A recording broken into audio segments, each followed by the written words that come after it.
Artal otamdan qolgan merosim rozi bo'lgan, borgan joylaringni obod qilgan, olgan olim boylik har doim qo'ralarni mana shu toylarday to'ldirib, qo'ralar uylarday to'ldirib, ko'nglini har doim to'ldirib, martabasini ulug' qilib yurgan, hech qachon Alloh har doim yo'lingni bersin. Payg'ambarimiz otlarni, karvonlarni yo'llarini berib, yiqilmay, surilmay har doim sog' salomat dunyo turguncha tur.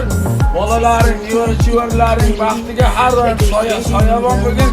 Trendni ham nasibsa, Xudo xolasa trenddan Mana trend.